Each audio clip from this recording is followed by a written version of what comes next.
La Bible, elle est grande. Amen. Mais le verset est petit. Alors, dans l'évangile de Matthieu, au chapitre 27e,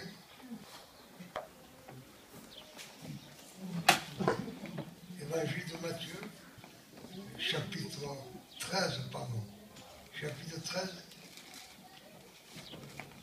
et le verset 4e. Matthieu 13, 4. Je vous disais, la Bible est grande, mais le verset, il est petit. Un semeur sorti pour semer. Amen. Amen.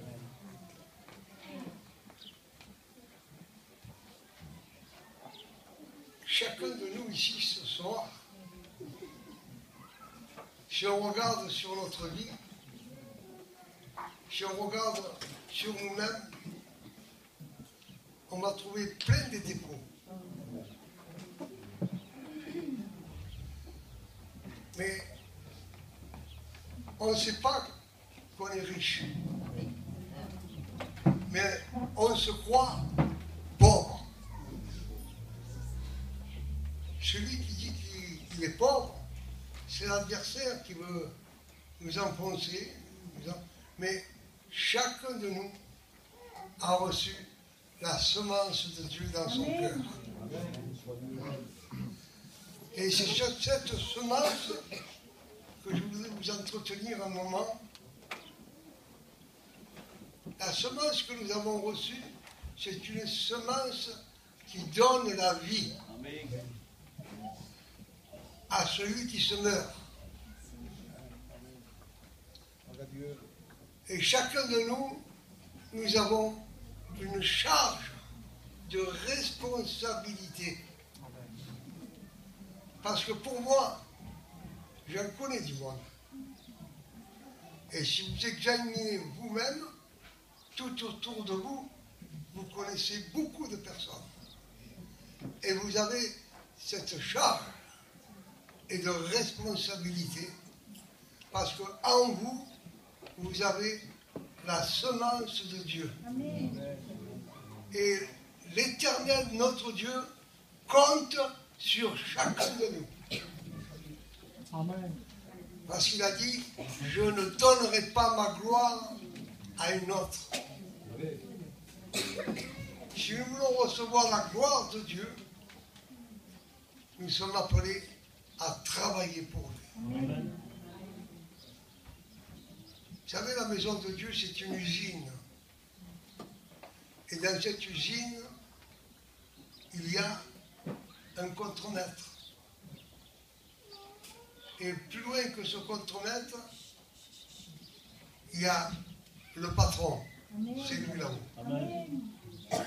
Le contremaître, c'est Jésus-Christ. Et chacun de nous, nous sommes ses ouvriers. Nous sommes appelés à travailler pour le patron. Amen. Nous sommes appelés à semer la parole de Dieu. J'ai connu une femme à Toulon. Cette femme, c'était la femme d'un commissaire de police. Elle était convertie, son mari, non, il était toujours policier et il faisait son travail. Mais la femme, elle connaissait Dieu. Et cette femme, elle avait de la semence dans son cœur. Et avec cette semence qu'elle a témoignée, elle a amené 19 personnes dans les eaux du baptême. Alors, et chacun de nous, nous sommes riches. On est riches de Dieu. Tout à l'heure, mon fils a dit un témoignage, n'est-ce pas, que nous sommes appelés à faire connaître la parole de Dieu. Si nous ne témoignons pas, c'est qu'on est, excusez-moi le mot, des feignants. Et dans la maison de Dieu, il ne doit pas y avoir de feignants. On n'a pas de diplômes, on n'est pas des docteurs chez nous. on n'est pas des gens très intelligents, mais de la langue on en a. Alors cette langue, il faut qu'elle soit au service du Seigneur. Si nous témoignons, eh bien, on récoltera ce qu'on aura semé. Si on ne sème pas, on ne récoltera rien du tout. Le paysan, quand il attaque pour aller semer dans le champ, eh bien, il fait beau, qu'il ne fait pas beau, il y va quand même. Et une fois qu'il a porté sa semence, il ne s'en occupe plus. Il laisse faire la nature. Qu'il pleuve, qu'il ne pleuve pas, qu'il y a du vent, qu'il y a tempête. Lui, il ne s'en occupe plus. Mais le grain qu'il a semé, eh bien, il y vient. Il vient parce qu'il a semé le bon grain. Eh bien, la parole de Dieu, c'est une parole que nous sommes appelés à semer. C'est pour ça que je vous ai dit, un semeur sorti pour semer. Et nous sommes appelés à travailler pour le maître. Vous savez, un jour, je me trouvais du côté d'Avignon, j'étais sur la place des Iliers, et j'étais là, et puis on venait d'arriver avec la caravane, et puis je tournais en rond. Vous savez, un serviteur de Dieu, quand il ne travaille pas pour Dieu, il est énervé. On n'est pas dans notre peau, on est mal. Oui. Amen. C'est pour ça que on chantait le feu tout à l'heure. Mais ce feu, il brûle. Et il ne veut pas s'éteindre. Alors nous sommes appelés à faire quelque chose. Alors j'étais là, sur la place, là, dans cette cour, et je dis à ma femme, je dis, voilà, je m'en vais, je vais chercher des âmes. J'ai pris mon camion, et je suis monté du côté d'Apt. Et je suis arrivé au village, je ne sais pas si vous connaissez, c'est à côté d'Apt. J'étais dans ce village, et je suis arrivé, c'était le temps des cerises, vous savez. Et il y a beaucoup à ce moment-là, il y a des caravanes qui se réunissent dans les villages, et puis ils attendent le moment d'aller travailler dans les champs de cerises. Et là, je me suis appelé, j'ai vu quelques caravanes, j'étais vers eux, et puis j'ai discuté, et il y avait un homme qui était là, un vieux homme, il avait les yeux tout verts, il était assis, il me regardait, pas une parole, rien du tout. J'ai dit, voilà, je suis un pasteur, je voudrais venir vers vous, faire des réunions. Il m'a regardé, il n'a pas dit ni oui ni non. Je n'ai même pas descendu de mon camion. Je restais assis au volant, je n'ai pas voulu faire rien du tout. Et puis là, je suis redescendu à Avignon, j'ai pris ma caravane et je suis monté dans ce village. Et j'ai commencé à faire des réunions. Il n'y a pas longtemps de cela, j'étais à une veillée et il y avait un homme qui était là, un serviteur de Dieu, il s'appelle Titi, je ne sais pas si vous le connaissez, c'était un Garbovitch. Et il m'a dit, tu sais Jean, tu sais combien qu'on est dans ma famille? On est 500 baptisés et plus de 20 prédicateurs. Il y a à peu près 3 ans qu'il m'a dit ça. Vous voyez la semence? Amen. Vous voyez la semence? Amen. Celui qui sème sa parole, il en récoltera les fruits. Non, pas de peignants dans la maison de Dieu, que des travailleurs pour le maître. Amen. Nous avons été nourris de ce pain du ciel. Vous savez, le pain, c'est pas rien, le pain. Vous allez au boulanger, vous me donnez une flûte de pain. Et oui, vous donnez, ça coûte 90, 95. Et là, ça dépend 80 centimes. Ça dépend les endroits, les boulangers. Et puis, mais ce pain, vous prenez. Vous connaissez son histoire. Pour avoir ce pain, nous, il nous faut combien? 5 minutes. Le prendre, puis le mener chez nous. Mais il a toute une histoire. Ce pain, il a fallu que le paysan il aille dans le champ, il laboure la terre, il a fallu qu'il jette le grain de blé, et ce grain de blé il a fallu qu'il pousse, il a fallu le couper après, et après le porter au moulin, et au moulin il a fallu faire de la farine, et dans la farine il a fallu après prendre cette farine, la mettre dans des... pour qu'il soit bien pétri. On a mis du sel, de l'eau. Et puis le boulanger, il a pris la pâte, et puis il a pris, avant de la mettre au four, il a tout préparé, il a allumé la chaudière, et tout ça, et puis après, et il est sorti le morceau de pain. Mais il n'en a pas lu. Alors, ce que Dieu nous demande quand on sème sa parole, il faut avoir de la patience. Il ne faut pas être pressé. Vous voyez, pour que ces 500 personnes se donnent à Dieu, comme il dit tant, il n'a pas lu. Alors, celui qui jette la parole de Dieu, qui sème la parole de Dieu, eh bien, il en aura la récompense, parce qu'il verra le fruit. Et ça, nous avons cette responsabilité, nous, enfants de Dieu, mes frères et mes sœurs. Ne laissons pas ce que Dieu a mis dans nos cœurs. Ne l'étouffons pas. Parce que celui qui garde la semence de Dieu et qui ne la donne pas aux autres qui en ont besoin, eh bien, cette semence va se pourrir au-dedans de nous. Elle va moisir, elle va sentir mauvais. Et puis il va arriver que vous allez sentir un gros poids sur vous. Vous sentirez que vous êtes malheureux, malheureuse, parce qu'il y a comme un fardeau qui viendra sur vous. Quand on ne travaille pas pour le Seigneur, on est attristé, on est malheureux. Je me souviens qu'un jour, une de mes cousines m'a parlé, elle me dit, Jeannot, on me dit, tu es toujours dans les allées.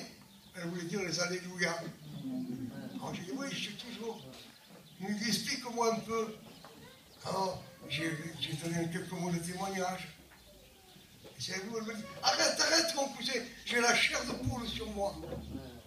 La présence de Dieu. Vous voyez le grain de la parole de Dieu, quand il n'est pas moisi, eh bien, il a une odeur. Et c'est l'odeur de Christ. Et cette personne, quand elle a reçu, eh bien, elle était dans la joie. Et vous savez, quand on témoigne pour Dieu, eh bien, quand on s'en va, qu'on quitte la personne, les grosses larmes nous coulent les yeux. Je dis, Seigneur, bénis ces quelques paroles que j'ai apportées à cette personne. Ça m'est arrivé plus d'une fois, je porte des témoignages, et puis en m'en allant, je chantais des cantiques, j'étais heureux, parce que le grain qui était en moi, je l'avais partagé, je l'avais donné. Frère et sœurs, vous savez comment il est bon de donner ce qu'on a reçu de Dieu. Il y a des personnes qui ont besoin de nous. Nous sommes riches et on se croit malheureux. On a un coffre-fort là-dedans. Un coffre-fort de Dieu. Et vous savez, si on l'apporte, si on ouvre la boîte du coffre-fort, on va sortir des bonnes choses. Hein? On a des bonnes paroles à donner pour encourager une personne. Quand quelqu'un est malade, vous allez le visiter, je pense. Et quand vous allez voir le malade, vous n'allez pas raconter votre vie. Vous allez essayer plutôt de l'encourager. On ne va pas raconter notre misère à un malade. Il est déjà dans la misère, la personne. Alors, apportons de bonnes paroles. Essayons de le consoler. Parce qu'on a le consolateur dans notre cœur, le Saint-Esprit. Et quand on porte la parole de Dieu, les personnes s'enrichissent. Et on fait le travail de Dieu.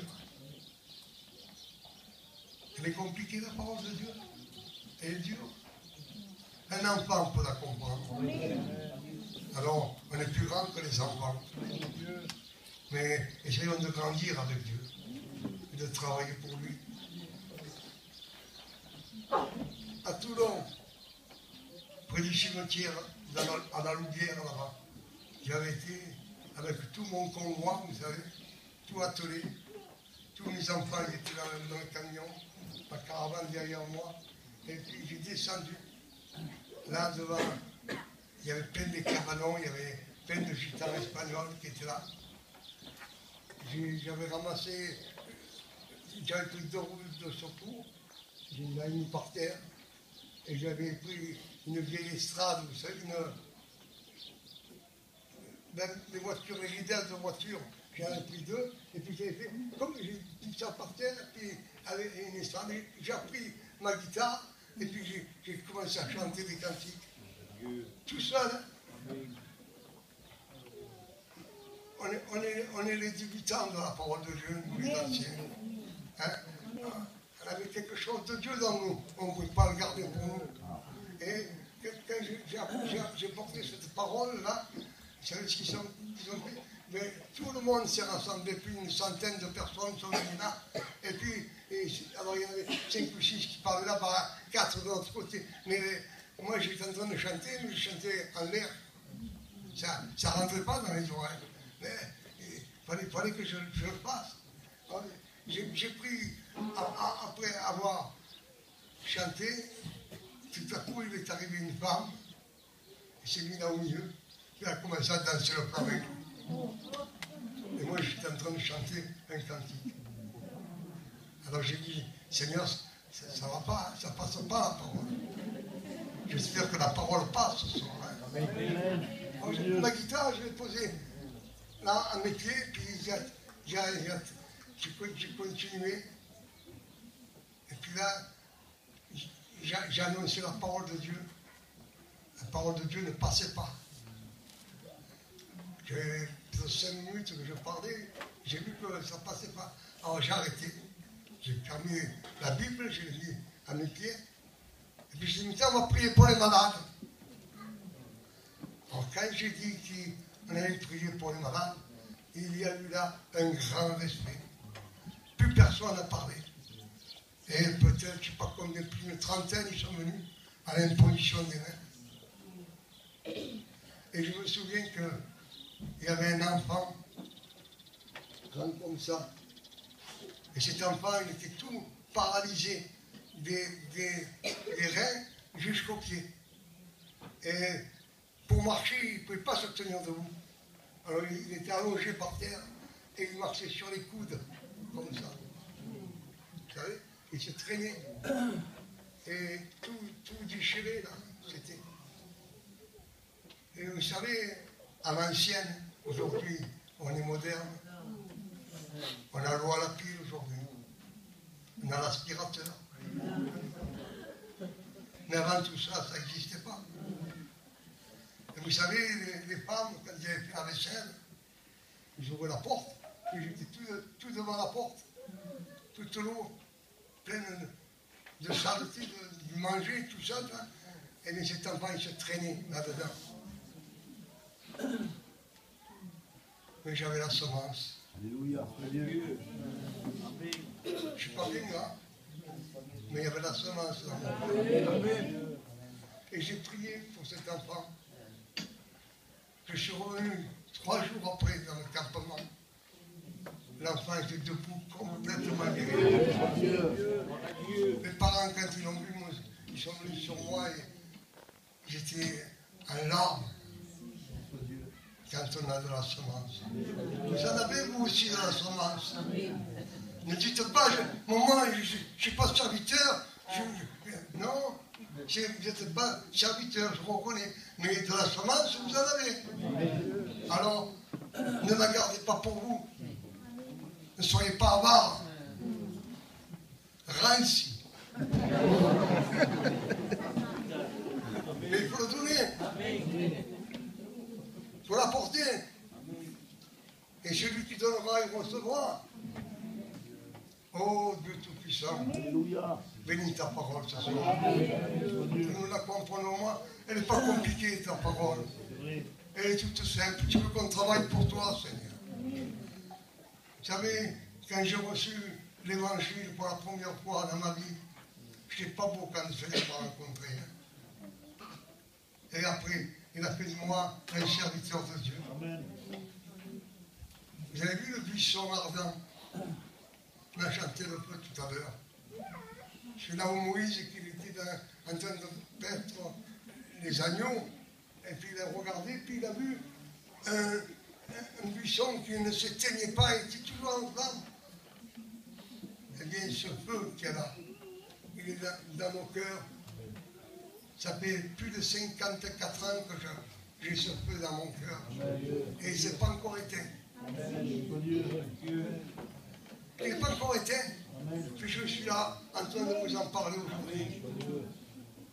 Alors, le peu de temps qui nous reste encore, mettons-le au service du Seigneur. Seigneur, je veux travailler pour toi. Je veux semer ta parole. Parce que ta parole est vraiment une nourriture. Amen. Toujours à Toulon, dans le Var, là-bas, on avait ouvert une église. Elle était en face des abattoirs. Mais avant qu'on ouvre l'église, dans les abattoirs même, à côté, il y avait des gitans d'Espagne qui étaient là. Puis j'aurais été apporter la parole de Dieu. Et bien ces personnes-là, ils ne comprenaient pas. Moi je parle en français, mais eux, ils ne comprenaient pas. Alors il y avait un tout petit enfant comme ça, il l'interprétait en espagnol. Et aujourd'hui, vous savez, ce petit enfant, il tient une église. Mais il est à Châtellerault, il s'appelle Franklin. Je ne sais pas s'il y en a qui le connaissent. Eh bien, voyez-vous, la semence de Dieu, c'est quelque chose de très grand. Demandez à Dieu qu'il vous envoie des âmes et que vous puissiez travailler, que vous puissiez apporter sa parole. Nous avons de la langue, mettons-la au service du Seigneur. Amen. Au lieu de bavarder, de rebavarder. Tu as vu celle-là là-bas? Tu as vu? Hein? On arrête là. Mais que ce soit des bonnes paroles. Vous savez, de notre cœur, du fond de notre cœur, il ne peut pas sortir de l'eau amère et de l'eau douce. Hein? Alors il faut apporter cette bonne parole avec les âmes sont sauvées. Un semeur sorti pour semer. Ce soir, quand vous allez sortir de l'église, est-ce que vous pouvez dire ce petit verset? C'est pas toute la Bible, hein, elle est trop grande. Mais ce petit verset, ce soir, je sors et Seigneur, je vais semer ta parole. Amen. Un semeur sorti pour semer. C'est pas grand-chose, mais si vous le mettez en pratique, vous recevrez la récompense. Vous recevrez une autre bénédiction particulière. Il dit, jette ton pain à la surface des eaux et tu le retrouveras. On prie le Seigneur. Notre Père, nous te rendons